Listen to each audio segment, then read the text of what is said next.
নমস্কাৰ, মই তেজপুৰ জিটিৰ পৰা আজি আপোনালোকলৈ আগবঢ়াইছোঁ ছজনা ফুলৰ ভাজি।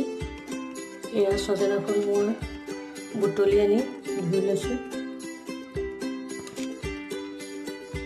এয়া মই সৰু সৰু আলু কাটি লৈছোঁ। আমাৰ পৰিয়ালৰ সংখ্যা বেছি কাৰণে মই অলপ সৰহকৈ লৈছোঁ।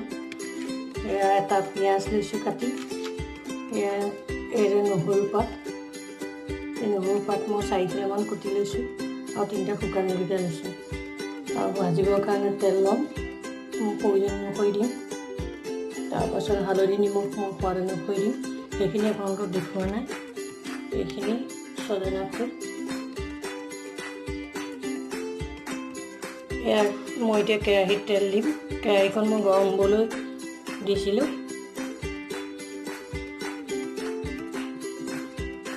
শুকান ভাজিত অকণমান তেলটো বেছিকৈ লাগে। মই এতিয়া তেল গৰম হোৱাৰ পিছত পিঁয়াজ, নহৰু পাত, শুকান জলকীয়া দি অকণমান ভাজি লৈছোঁ ৰংচৰ হোৱালৈকে। ইয়াত মই এতিয়া হালধি দিম।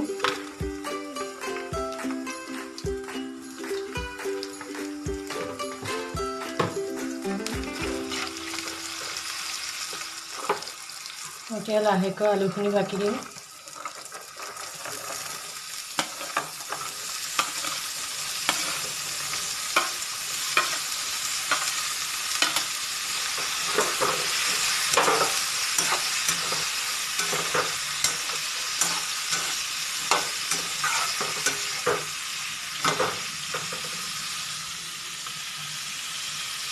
তাৰপিছত মই ইয়াত ছজনা ফুলখিনি দি দিম।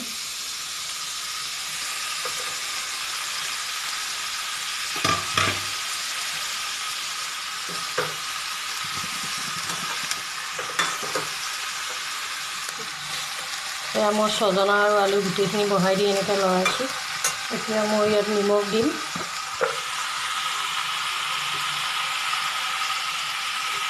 আপোনালোকে সোৱাদ অনুসৰি দিব।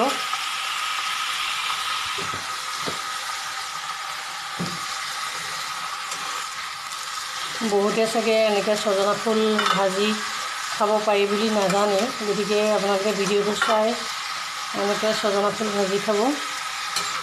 ছজনা স্বাস্থ্যৰ কাৰণে বহুত উপকাৰী।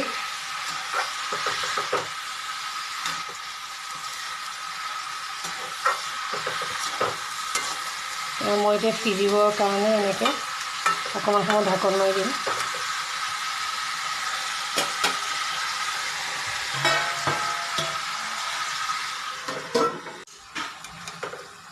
মই ভাজিখিনি এবাৰ এনেকৈ লৰাই দিলোঁ। আকৌ সিজিবৰ কাৰণে মই ঢাকন মাৰি দিম। এয়া হোৱা নাই, অকণমান শুকান হ'ব লাগিব। ফুলখিনি মই আনি লগে লগে বনালোঁ কাৰণে এনেকুৱা টেপেকীয়া হৈ আছে। অকণমান সময় লাগিব এতিয়া। এয়া চব্জিখিনি হৈ গ'ল। চব্জিখিনি দেখিবলৈ কিমান ধুনীয়া হৈছে আপোনালোকে চাওকচোন। এনেকৈ হ'লে আপোনালোকে নমাই থ'ব।